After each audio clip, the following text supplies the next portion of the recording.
독일의 대도시 베를린에 있는 한 빵 가게에서 일하는 독일인 여성은 매일 아시아인 손님들로 인해 어려움을 겪고 있었습니다.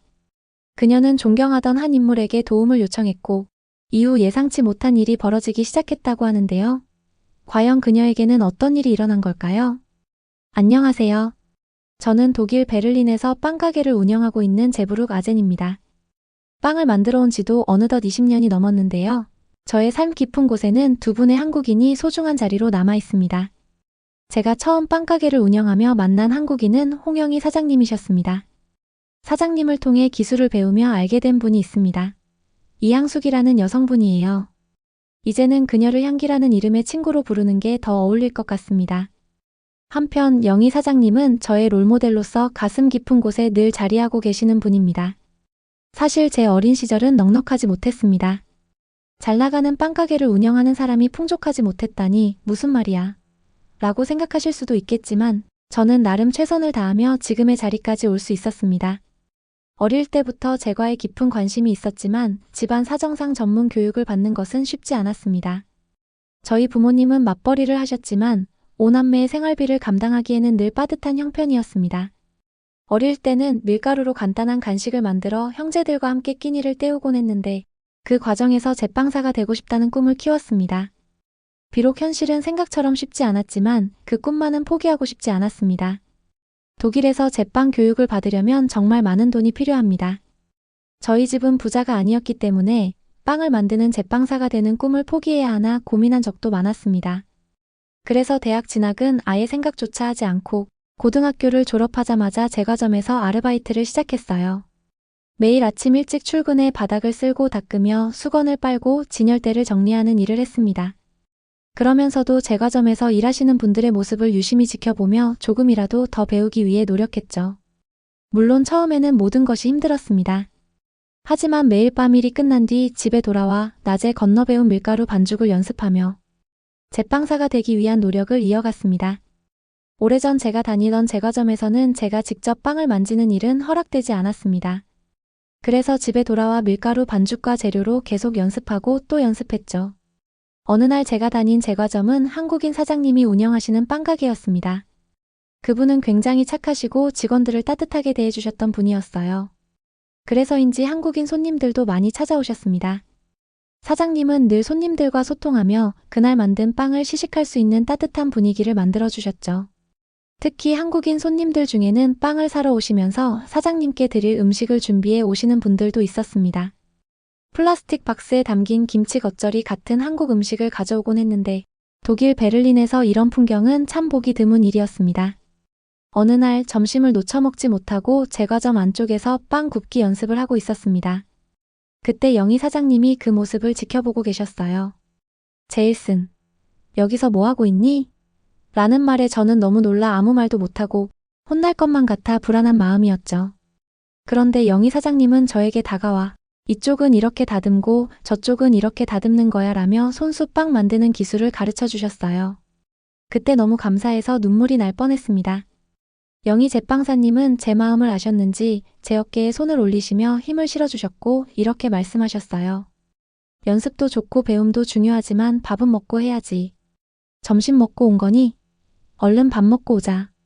그 이후 저는 사장님의 따뜻한 배려와 격려 덕분에 큰 희망을 가지며 기술을 배울 수 있었습니다. 그렇게 많은 제빵 기술을 배우면서 조금씩 돈도 저축할 수 있었습니다. 그런데 어느 날 영희 사장님께서 뜻밖의 이야기를 해주셨습니다. 바로 자신이 이제 한국으로 가야 한다는 것이었죠. 나이가 들어 남은 삶을 사장님의 고향인 한국에서 보내고 싶다고 하셨어요. 그러면서 저에게 뜻밖의 제안을 하셨습니다. 제일슨, 네가 벌써 여기서 일한 지 정말 오래된 것 같네. 난 이제 여기서 삶을 정리하고 한국으로 돌아가려고 해. 혹시 제일슨, 네가 이 빵집을 운영해보는 건 어떨까? 저는 사장님의 제안에 너무 놀랐습니다. 제가 제과점 주인이 된다는 생각은 한 번도 해본 적이 없었습니다. 아직 나이가 어리고 사장님만큼의 기술도 부족하다고 생각했기 때문이었죠. 그래서 사장님께 이렇게 말했어요. 사장님, 저는 아직 좀 부족하지 않을까요? 사장님이 안 계신 이곳을 제가 어떻게 운영할 수 있겠어요? 혼자서는 자신이 없습니다. 그때 사장님의 제안을 거절했던 것은 제 인생에서 가장 큰 실수였다고 생각합니다. 사장님은 끝내 저에게 강요하지 않으시고 얼마 뒤 한국으로 돌아가셨습니다. 제가 다니던 제과점은 문을 닫았고 저는 다른 곳에 취직해야만 했습니다. 그런데 마땅히 갈 만한 곳이 없더군요. 그때 사장님의 제안을 받아볼 걸 그랬나 하는 생각이 계속 들었습니다. 왜냐하면 저는 일을 찾지 못하고 결국 제가 지내던 독일 베를린에서 작은 빵집을 차렸으니까요. 이렇게 될 줄 알았다면 사장님이 제안했던 것을 그냥 받았을 텐데. 결국 저는 태어나 처음으로 빵가게를 열게 되었습니다. 처음에는 작은 규모였지만 그동안 한국인 입맛에 맞는 빵을 구워오며 몇 년을 해왔기에 나름 처음 하는 장사치고는 많은 사람들이 찾아주셨어요. 그런데 한 가지 문제가 있었습니다. 바로 제가 빵가게를 차린 곳이 일본인들이 많이 사는 재패니스 타운이라는 것이었죠. 당시에는 이곳에서 더 많은 인기를 끌겠구나 싶었어요. 같은 아시아인들이니까 한국인이나 일본인이나 외형도 비슷하고 내가 해왔던 대로만 하면 괜찮을 거라고 생각했죠. 그리고 그 생각은 틀리지 않았습니다. 저의 빵가게를 찾았던 일본인 손님들은 매우 만족해하셨고 그 후로 아시아 국적의 손님들이 계속해서 늘어났습니다. 이대로만 가면 분명 금방 큰 부자가 될 거라고 생각했죠. 그래서 저는 가게 문을 닫고도 지속적으로 아시아인들의 입맛과 까다로움을 연구하기 시작했고 그들에게 맞는 독특한 쿠킹법과 빵 맛을 개발했습니다. 특히 여러 번 반죽하여 만든 식빵은 부드러운 식감과 쫄깃한 맛 덕분에 정말 인기를 끌었어요. 독일에 사는 아시아인들이 늘어나면서 수요도 계속 증가했고 각 나라별로 선호하는 맛이 조금씩 달랐기에 그 부분도 꾸준히 공부하며 실력을 키워나갔습니다. 그렇게 제 삶은 나날이 완벽하다고 생각했어요. 너무 만족스러운 일상이었죠. 그런데 정말 상상도 못했던 일들이 어느 날 갑자기 시작되었습니다. 평소와 다르지 않았던 어느 날 그 일들이 일어났습니다. 그날 일본인 손님 한 분이 빵을 먹기 위해 테이블에 올려둔 자신의 명품 미니 지갑이 없어졌다며 저희 가게에 항의를 하기 시작했습니다. 그 손님은 가게 안이 울릴 정도로 큰 소리로 이렇게 소리쳤죠. 잠깐 자리를 비운 사이 내 지갑이 없어졌잖아? 당장 찾아내. 아니면 너희가 가져간 거 아니냐? 가게 안에서는 소란이 일어나고 있었습니다. 그날따라 테이블마다 손님이 많았고 상황을 빨리 수습해야만 했습니다. 저희 가게에는 가게 이용 시 값비싼 물건은 잘 챙기시고 잃어버린 물건에 대해서는 가게가 책임지지 않습니다. 라는 안내 문구가 있었습니다. 이전에도 이런 사소한 일이 몇 번 있었기에 저희는 손님들에게 본인의 물건을 잘 챙기시라는 의미를 전달하고자 했습니다. 그 즉시 저는 CCTV를 확인하려 했지만 당시에는 입구에만 CCTV가 설치되어 있어 안쪽 테이블은 보이지 않았습니다. 결국 그날은 손님이 저희 가게에서 피해를 입었다고 주장했기에 더 이상 대응할 방법이 없어 지갑 가격을 전액 배상해 줄 수밖에 없었죠. 그런데 그 일이 시작에 불과했습니다. 그 사건이 있고 얼마 지나지 않아 이번에는 진열장에 있던 빵들이 점점 줄어들기 시작했습니다. 처음에는 직원들의 실수로 빠졌나 싶었지만 매일 재고를 체크해보니 분명히 하나둘씩 개수가 줄어드는 걸 알 수 있었습니다. 특히 큰 케이크나 쿠키 같은 대중적인 빵은 그대로 있었는데 손쉽게 담을 수 있는 손바닥만한 빵들만 골라서 없어지는 모습이 수상했죠. 매장 곳곳을 꼼꼼히 살펴보니 빈 용기들이 쓰레기 근처에 널브러져 있는 것도 발견되었습니다. 뿐만 아니라 어떤 날은 제가 잠깐 자리를 비운 사이에 진열장 안쪽에 있던 냉장고의 프리미엄 주스가 대량으로 사라졌어요. 그날 저희 매장을 찾았던 손님들은 일본인 단체들이었는데 CCTV가 없어서 누가 가져갔는지 전혀 알 수가 없었습니다. 이런 일이 반복되자 저는 결국 매장 곳곳에 CCTV를 설치할 수밖에 없었습니다. 입구뿐만 아니라 테이블과 매장 전체에 사각지대가 없도록 꼼꼼하게 설치했죠. CCTV를 설치하고 나서 영상을 확인해보니 정말 기가 막힌 장면들이 많았어요. 일본인 손님들이 빵을 먹으러 온 척하면서 진열된 빵들을 가방에 챙기는 모습이 고스란히 CCTV에 찍혔습니다. 특히 놀라운 점은 이들이 매우 능숙했다는 것입니다. 보통 두세 명이 함께 들어와서 한 명이 직원의 말을 거는 동안 다른 사람이 빵이나 음료를 가방에 담았어요. CCTV 영상을 보면서 저는 이해할 수 없었어요. 정말 가난한 일본인들인가 싶었죠. 또 화장실을 가는 척하면서 음료 냉장고를 여는 장면도 있었습니다. CCTV 설치 후에도 빵은 계속해서 사라졌습니다. 이제는 확실한 증거를 가지고 있었기에 저는 경찰에 신고했습니다. 이런 일이 자주 발생했기 때문에 경찰 신고는 수월하게 진행될 수 있었고 적어도 피해 금액은 돌려받을 수 있었습니다. 그런데도 상황은 계속해서 반복되었고 직원들의 스트레스도 심해졌습니다. 손님이 오면 도둑질을 의심받을까봐 직원들이 긴장을 해야 했고 물건이 사라지면 책임 소재를 가리느라 서로 불편해지기도 했습니다. 하지만 이게 끝이 아니었습니다. 이런 일들이 계속되던 중 더 큰 문제가 발생했습니다. 어느 날 일본인 여성 2명이 가게에 들어와서 갑자기 환불을 요구하기 시작한 거죠.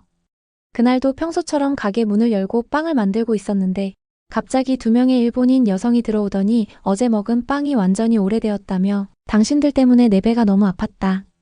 이게 먹을 빵이냐? 책임지라고 소리쳤습니다. 저는 나만의 기술로 맛있는 빵을 만드는 사람인데 뜬금없이 다시 찾아와서 소리를 지르며 자신이 아픈 걸 책임지라고 하니 답답하고 일이 힘들어져서 그만둘까 하는 허무감이 들었습니다. 말도 안 되는 이유로 제 가게를 힘들게 하고 의도적으로 빵가게를 망하게 하려는 것처럼 느껴졌습니다. 오히려 2사람은 더 큰 소리로 배가 아팠다고 주장하며 경찰을 부르겠다고 협박까지 했습니다. 심지어 인스타그램에 올리겠다며 휴대폰으로 동영상을 촬영하면서 저를 협박하는 듯한 말을 했죠. 저희 빵가게의 평판이 걱정되기도 했지만 이런 말도 안 되는 요구를 들어주면 안 된다고 생각했어요. 그래서 끝까지 돈은 못 준다고 말씀드렸죠. 결국 2사람은 경찰을 불렀고 경찰이 와서 상황을 파악한 후에야 겨우 돌아갔습니다.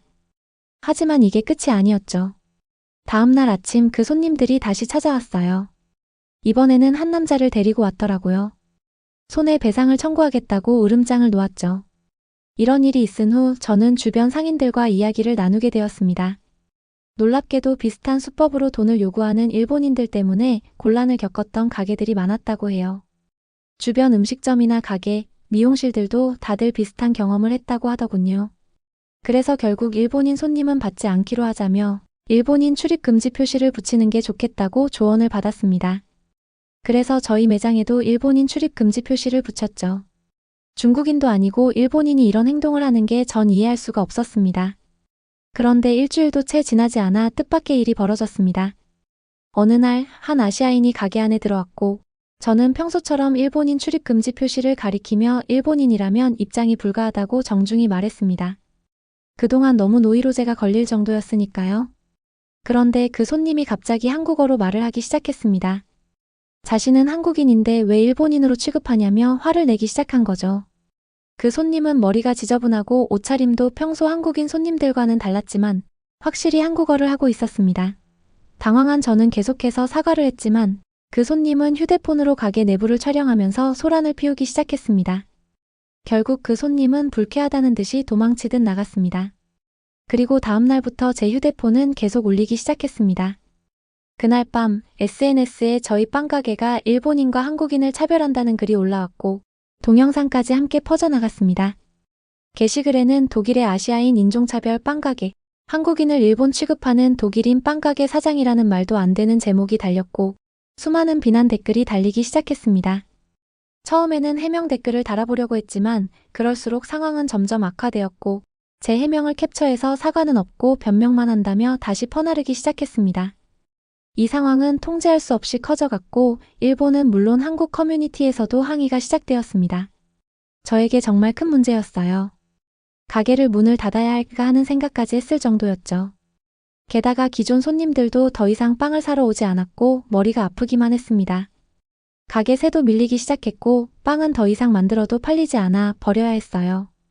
점점 더 힘들어져 버티기 어려운 상황이었습니다. 눈물만 하염없이 흘렸습니다. 그때 문득 예전에 저를 가르쳐 주셨던 영희 사장님이 떠올랐어요. 만약 영희 사장님이라면 이런 상황을 어떻게 해결하셨을까 하는 생각이 들었죠. 사장님은 한국에 계시니 직접 찾아뵙기는 어렵지만 이대로는 안 되겠다는 생각이 들어 전화를 걸기로 결심했습니다. 사장님은 너무 반갑게 전화를 받아주셨고 저는 저도 모르게 울면서 제 상황을 모두 털어놓았어요. 그동안 힘든 나날을 보냈고 그 어떤 조언이라도 절실했던 순간이었죠. 하지만 영희 사장님은 잠시 제 이야기를 조용히 들으신 후 뜻밖의 말을 해주셨습니다. 제일 쓴 대학교를 졸업한 조카가 있는데 마침 아르바이트 일을 찾고 있다는 연락을 받았어요. 그래서 너희 매장으로 가라고 이야기할 테니 우리 조카를 만나보는 게 좋을 것 같다고 말씀하셨어요. 영희 사장님이 말씀하신 조카는 여성이었고 독일 홈볼트 대학교를 졸업한 여대생이었습니다. 그날 오후 한국 영희 사장님이 언급하셨던 향수기가 찾아왔습니다. 저는 그동안 있었던 일들을 힘겹게 모두 설명하고 문제가 되었던 CCTV 영상을 보여주었죠. 향수기는 영상을 보면서 말했어요. 저 사람은 한국 사람이 절대 아니에요. 옷 매무새나 행동이 전형적인 일본인의 모습이고 한국어도 어색한 억양이 있다는 거예요. 그러면서 일본인이 한국어를 조금 배워서 하는 행동이라고 했습니다. 향수기는 제 가게를 도와주려고 적극적으로 계획을 제안했습니다. 우선 SNS에 올라간 영상을 전문가의 도움을 받아 분석하고 그 사람이 진짜 한국인이 아니라는 것을 증명한 뒤 빵 만드는 공간을 영상으로 찍어 하루 판매량, 신선도, 청결 등을 모두 오픈하자는 계획이었죠. 향수기는 그런 가게의 이야기를 담아 광고를 다시 하겠다고 했습니다. 도와주는 마음이 너무 감사했지만 한편으로는 걱정이 되었어요. 지금 가게 상황이 최악이라 급여를 줄 수 없었거든요. 그런데 향수기는 오히려 제가 이 일을 더 도와주고 싶어요 라며 발벗고 나서 주었습니다. 역시나 내가 평소 존경하던 영희 사장님의 조카도 남다른 사람이었어요. 향수기의 노력 끝에 한인 커뮤니티에도 진실이 서서히 퍼지기 시작했습니다.